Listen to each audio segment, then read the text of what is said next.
Laura, you need to unmute yourself. Oops, sorry. Hi, I'm Lori, Treasurer of the New Jersey Public Health Innovation Political Action Committee. Whether you're tuning in for the first time or a returning viewer, welcome. I'm excited to guide you through this important conversation tonight. The PAC Chat was created to provide a platform for New Jersey voters to meet vetted and qualified candidates, as well as health freedom advocates, with the hopes that their voices and ours create a ripple effect of impact in protecting health freedom, upholding parental rights, and promoting informed consent, along with our uniquely individual health rights.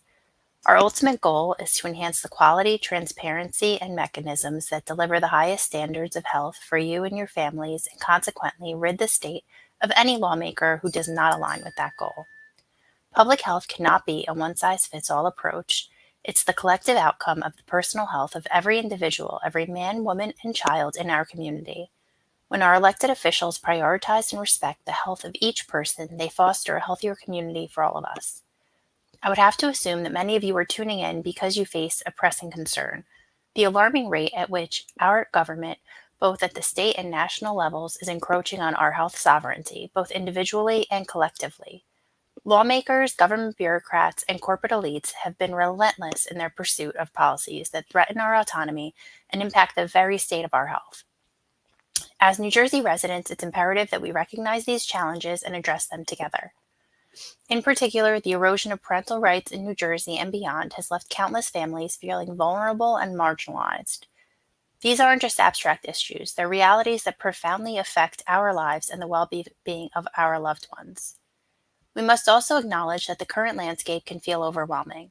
The trauma stemming from our fight for religious exemption, compounded by the COVID-19 pandemic and its aftermath, has left many of us feeling fatigued and disempowered. The inconvenient truth of living in this beautiful garden state is that amongst the challenges posed by Murphy's Law and a legislative body often swayed by lobbying and corporate interests, we must remain ever vigilant. These issues do not exist in a vacuum. They impact our daily lives and the lives of those we care most about. But here's the good news. In response to these persistent and aggressive tactics, we continue to take a stand. As many of you may remember, NJ5PAC emerged in 2020 from one of the most significant health freedom triumphs in our state has ever seen, and its momentum continues to blaze a trail forward, empowered by our righteous cause. Together, we understand that when we show up, unite, act with logic and persistence, we can achieve remarkable success. For those of you who've been following our work, we hope you recognize our unwavering commitment to this cause.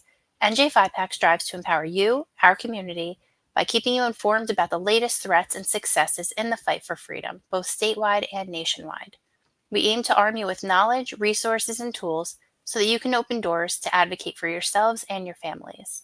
Together, we can work to steer our state back on track, ensuring our voices are not only heard but respected. So let us stand united in this vital mission, advocating for our rights and ensuring that health sovereignty remains a fundamental aspect of our lives. Thank you for being here. And before we dive into tonight's discussion and introduce our special guests, let me remind you to please visit our website, nj5pac.org, and consider a contribution. 100% of our contributions go to meeting with candidates and electioneering and key strategic elections. So without further ado, let's introduce you to Carmen, who is from the 10th District. How are you? Good. How are you? Good. Listen, I love just to what you guys are doing. I've been to your events. Keep up the fight. It's a hard fight, but a very good fight and a very worthy cause fight. So please keep doing what you're doing, and you have my full support. Thank you so much, and thank you for joining us and our viewers today. So for those unfamiliar with where Carmen Bucco is from, it's the Congressional District 10, which is Essex County, Jersey City and Hudson County, parts of it, and Union County. So the towns are on the bottom of the screen. If you have friends there or if you live there and you want to get the word out, please do. So we're excited to introduce you to our community. Let's jump right in. Sounds like a plan. But first, Coco has to get her 2 cents in, otherwise she'll be very upset at me. She's a little exhausted from the campaign. Oh my gosh, so cute. So for those of you that don't know, Carmen is a tailor, and not just any tailor. He makes impeccable you got to check it out. Bucco Couture. You want to share your link because it's so impressive. The suit you made Carlos Santos was amazing. People love it. You know, what's funny is I don't do any marketing. My whole business is built on Google. We have like 250 5-star reviews. We get people from Philadelphia, Connecticut. They take the trip. I'm like, why me? They're like, you're the only one that has amazing reviews. But it's a testament to how I'm going to handle constituents in our district too, right? A little bit about me for your viewers. I grew up in the foster care system. Basically lived on the streets at times. Nearly lost my life to drug addiction. It led me down a path to live the American dream, right? Either I was going to become a statistic or a part of society. And and frankly, that message is resonating in our underserved districts. I don't call our districts urban districts because I don't believe in I don't believe in the negativity of the word. So I call all our districts underserved districts, and they're starting to understand why, right? Because they're not served the way they should be served. But I also have a foundation now for foster kids, orphans, and underserved children. We raise money for them transitioning into adulthood because of what happened to me in my life. And just a little quick tidbit. I'm happy to say that we've applied to the Shark Tank probably 12 or 13 times.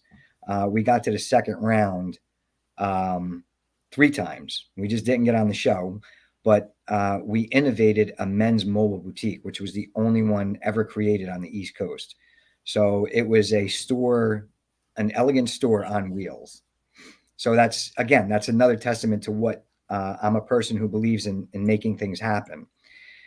And it brought me to a message that I've been relating to the people that I'm seeing on a daily basis. You know, I'm the first ever Republican to step foot into Newark, Irvington, and East Orange, into the worst parts. And they're like, what are you doing here? I'm like, I'm here to make your life better. That's it. No more than that. We're not doing that, right? Most of these elected officials will get elected, and then you never see them for 4 years until they come with their hot dogs to buy your vote. I am not bought and paid for. I am legitimately the man that came from the streets and is going to change the world. And I say that because it's funny. I went to a Baptist church for the first time on Sunday.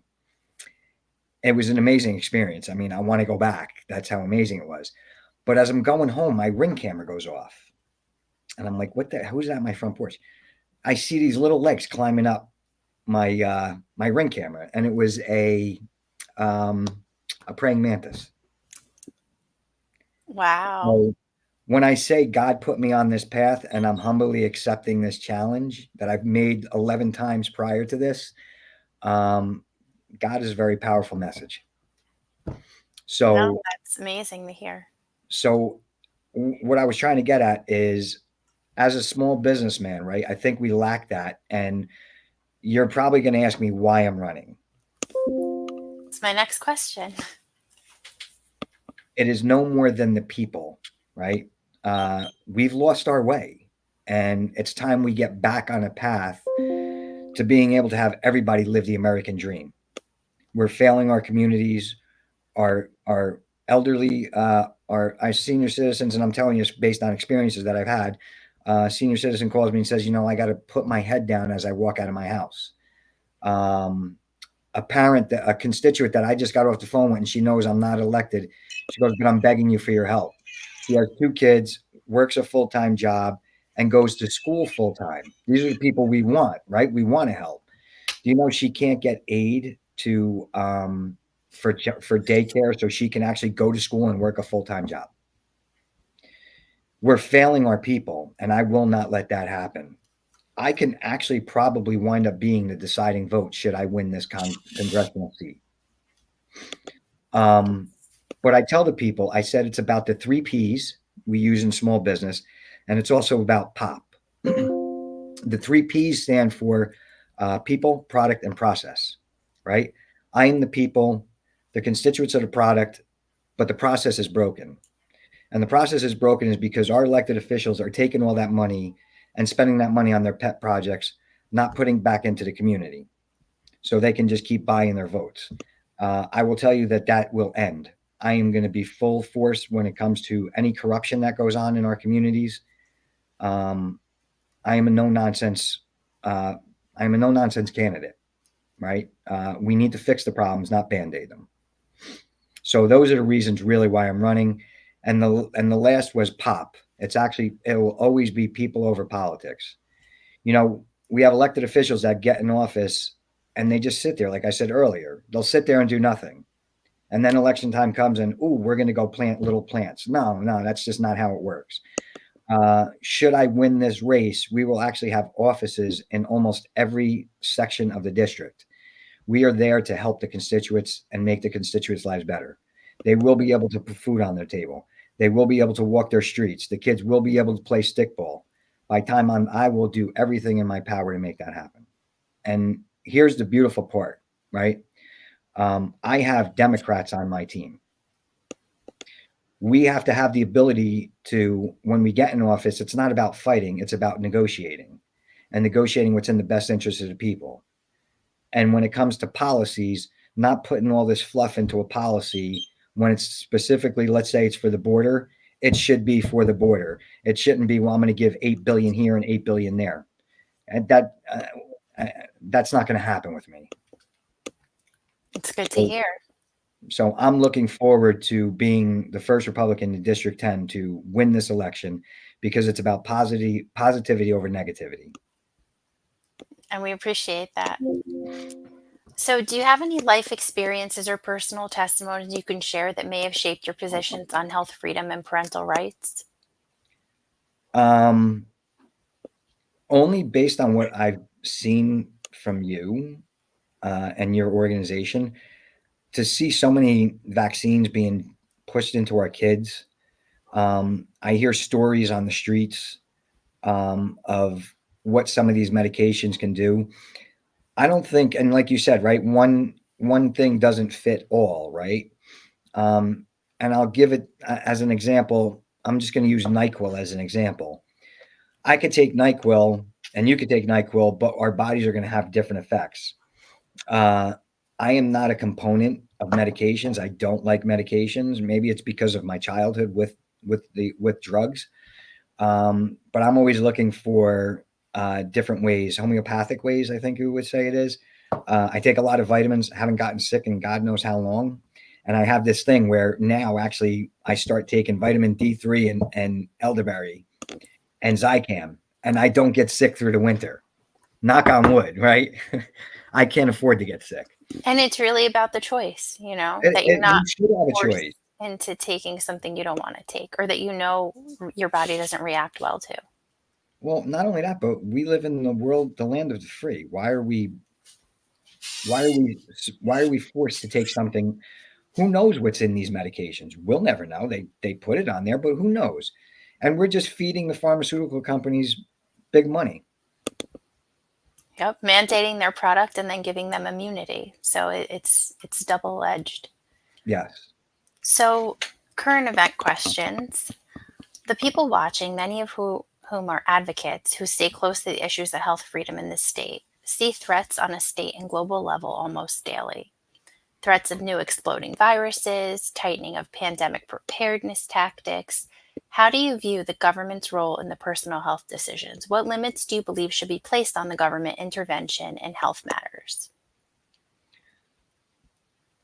As we all know, the government has a tendency to mess things up. I personally don't think they should have their hands in that. It should be left to the experts. It should not be. It should not be. You've seen what COVID did to this country, not only with the health crisis, but with the mental crisis that we have going on. I don't believe that the federal government should have any hand in medical decisions nor educational decisions. If that answer is plain and simple enough. Yes. So the next question is New Jersey Bill A 1884, sponsored by Assemblyman Herb Conaway, who's running for Congress in the 3rd District, establishes acts of disseminating misinformation as professional misconduct for healthcare professionals. Even though just yesterday it was ruled by a federal judge that fluoride in the water does pose an unreasonable risk to children, but for so long it's been denied. So we have, science that evolves, but we're going to pretty much shackle our doctors and the people that are on the front lines of science and say that it's misinformation if you don't go with what's currently, recommended. So it's our belief that the doctors should be able to grow in their transparency, not get quieter, but get louder.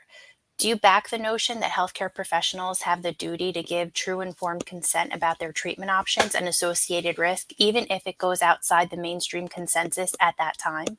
Absolutely. Thanks. In light of the fact that 74% of our nation's children are ailed with at least one form of chronic illness and a current medical establishment that's failing them, how do you view access to alternative and complementary health treatments? And I think you spoke about this a little bit before.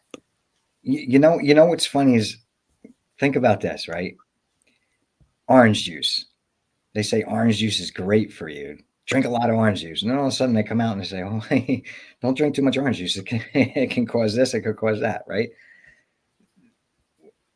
I'm speaking as a realist, okay? I don't believe we have the answer to anything. We just go by what the masses say, if that makes any sense. Look, we can't. I think your question is repeat the question. So how do you view access to alternative and complementary health treatment? So I'll give you an example. In New Jersey, the health insurance was cut for chiropractors and acupuncture.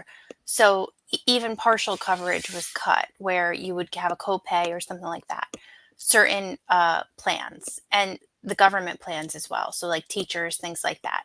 But they'll pay for, any other things, pharmaceuticals, etc. So how would you support legislation that allows patients to have access to and explore homeopathy? So the FDA was also for a while trying to ban homeopathic supplements and things like that. And I don't know why they would do that, right? I didn't even know. Well, I mean, I have healthcare, but I didn't even know that was actually taken out. But not on all plans, but the state's plan did it, and it is being a trend. It's going in that direction, that less and less coverage per year. So somebody that would have had 20 visits last year may have like 3 or 4 this year. Things like that have been happening. But just curiosity where you would stand on alternative medicine. It needs to be put back in. I mean, it does help. I went for acupuncture for my back, right? And it helped out severely. I mean, I had back surgery 4 times. But they think cutting these corners helps, but save a penny here.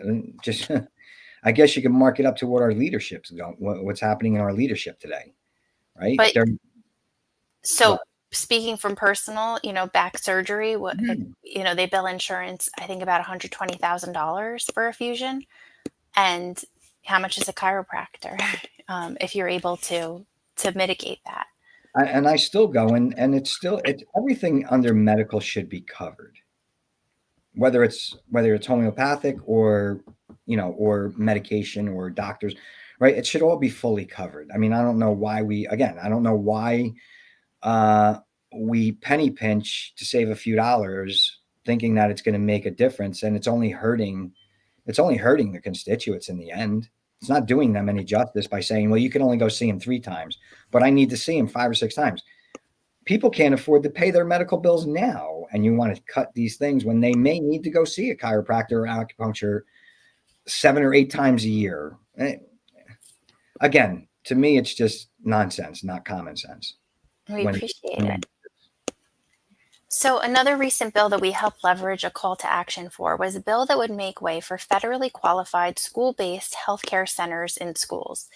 It's far from comforting to our families, as we know the federal government has a poor track record in establishing healthcare when $4.5 trillion a year is spent for what we would describe as sick care. The parents view the school-based health clinics as a place where medical suggestions and persuasions could be made, which is yet another attempt to put a wedge between the parents and the child. How do you intend to protect parental rights, especially when it comes to healthcare decisions for their children? It's not going to happen under my watch. Thank you. I mean, it again, we have a lot to fix. And this is another area of them trying to control what they shouldn't be controlling. Everything should be, I mean, they didn't have the child, right? That's the bottom line, right? They didn't have the kid. So Every day it gets scarier and scarier what your kids are exposed to when they're not with you. But this is kind of our fault, right? Because we're letting them do it. Right. So I would tell anybody who's running, if you do allow these things to happen, you should not be a candidate. And, I feel like a lot of people don't see it. They don't acknowledge that there's a wedge being driven there. And I think that's what's harder, because when you see the bigger picture, you don't want your kids influenced on different things, on anything really. They're kids, like they're meant to be parented, not right. by anybody else. There's issues that are school-based, and there's issues that you keep at your dining room table. Exactly. And I've heard that school boards are giving out people's information, and I'm like, what is wrong with you? Like, I mean, especially with the way the world is today. No. It's scary. And anybody who does support that's running, get out of the way, because I'm coming for you. Thank you. We can't wait. So with just weeks away from an extremely pivotal election, tell us about your campaign and your district. What challenges, if any, are you up against, and what's your path to victory? The path to victory is under God's hope, right? But no, look, we're very excited. We are touching hearts. We're giving people hope. I mean, when I'm on the campaign trail and somebody says, there's someone here who finally gives us hope, you're not the typical Republican. People actually think I'm a Democrat the way I talk. And I'm like, yeah, but no. Look, we, and I may get criticized for saying this, but there are a lot of Democrats out there that actually are, they would call them, right? Like how they call rhinos. I call them dinos, right? Democrat in name only. They are coming out in droves. I mean, I'll give you a quick example. I had a woman wear my Bucco for Congress shirt in a Newark town meeting, and said, this man came down here not for just the votes to fix the problems. And all you people keep doing is causing us problems. So that brings us excitement, right? Here's the thing. We are outnumbered. And I tell everybody, it's like dating. Don't hate the player, hate the game, but play the game better. They destroy us in mail-in ballots. That's fine, right? Do I agree with that there is no improprieties during the mail-in ballots? I'm going to call a spade a spade. There is. Nobody's sitting there counting 13,000, 14,000, or 100,000 mail-in ballots and matching up the signatures. We don't have the forces to do that. So how we combat that is, I'm telling the people, have hope, think positive. We can win this, but every single voter has to come out and vote. Whether you're Democrat or Republican, we know for a fact that we are getting a lot of Democratic votes. I get calls on my phone daily from people from East Orange and and all over Essex County, saying that they ask me a few questions, and I'm like, yes, no. And they're like, but you're very direct. Can you explain? I'm like, there's no need to explain. You asked the question, I gave you the answer. And they're like, you got my vote. We always voted Democrat. I said, look, if you want to continue down the path we've continued in District 10 for the past 30 to 40 years, and I told the NJEA the same thing, I told them, you're probably not going to endorse me, and I'm fine with that, right? But don't sit here and complain about your schools and your kids eating slop and oatmeal, and you keep voting and keep supporting the same people over and over again. I said, just give me a chance. If I fail you, and I tell the regular public, if I fail you, fire me in 2 years. Don't reelect me. But here's the thing I tell them, and I make this a guarantee, because I don't make promises, because promises are made to be broken. I simply say, this is a contract. You can fire me after 2 years. But here's the thing. You will not want to fire me after 2 years. You're going to keep reelecting me, and I'm not going to have to work this hard because I'm going to do what needs to be done. There's politicians. Most politicians are just there for the glory and the ego. And then you have elected officials. I am an elected official. My job is to work. And what we're going to do in this district, because we're going to send the funds and the resources are going to go where they're supposed to go. They're not going to be put in people's pocket or people's campaign, quote unquote, bank accounts. I am going to create more entrepreneurs than you've ever seen in the city of Newark and Irvington. And there's simple ways to do it. We're going to change the mindsets like we've already been doing in the underserved districts, that we are excited. And if we lose, we still won, because we won the hearts and we won them, and we helped change mindsets in all of Essex and Union and Hudson County. So that's where I'm excited. Absolutely. I think it's just to remind you, we're a nonpartisan PAC.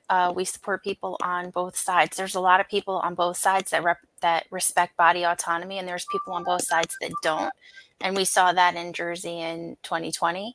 Yep. So we're not partisan, but it's refreshing to see competition, because I think that helps keep things good too. To see people coming out with what they believe in. I think you vote on the individual. You don't always go party line. And Right. I think when people meet you, that's evident that, you're somebody you would want representing you, somebody that cares, not somebody that just got put in. Listen, even for some of the biased media stations to say, I can't get anybody to say anything bad about you, you are changing people's lives. So it's evident. So I think, when people see you and have exposure, I think it's not a party line thing. It's who do I want? Who do I think cares about my issues? Exactly. And it's, believe me, what you're doing, what you guys are doing is unbelievable work, right? And we need more people, advocates like you guys. So when I do get to Congress, I can sit down and work together, resolve the issues, and not just pander to what the politicians want you to do, right? And we appreciate that. It's all in negotiating. That's the goal. And we do have current Congress people that do reach out to us with, what do you think of this? What's your opinion on that? Because sometimes things are lost in wording, or there might be things we recognize because we're so close to the issue. Exactly. So absolutely 100% reach out, and we will get back to you right away with our thoughts. So to get more up close and personal, what was your first paid job? I was shining shoes. I was actually shining shoes. That's how I learned my craft. I started shining shoes, pressing clothes, then went to start tailoring clothes. Everybody's amazed that I can make a suit, but I'm going to charge them $4,000 if I have to make it. Hey, you got to do what you got to do. Your suits are amazing. Thank you. Have you lived anywhere other than New Jersey? No. What's funny is actually I lived on church property. One of my foster homes, I lived on top of St. Joseph Center at Holy Family Church in Nutley. And that's why I put my business back into Nutley. They helped me. They gave me a home. So, nice. Yeah, it was Nutley, Belleville, all Essex County. What's your current favorite restaurant in your district? Or give me a few. Listen, because I'm not just giving you a plug, but I love my brother's restaurant. And it's funny because we really didn't talk for like 20 years. And my mother had passed away, and we started to hang out again together. So now we go to his restaurant every Friday. So at least the family's together every Friday. Which one? Bucco's in Bloomfield.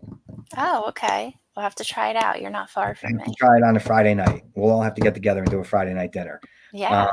But there's a bunch of good restaurants throughout. I mean, I don't want to just name a couple, but there's a lot of good restaurants. All right, we'll have to Yelp it. I'm a steak guy. So if you guys ever want to buy me a steak, I take it medium well. Oh, judging you. No, I'm just kidding. What's the last TV series you watched?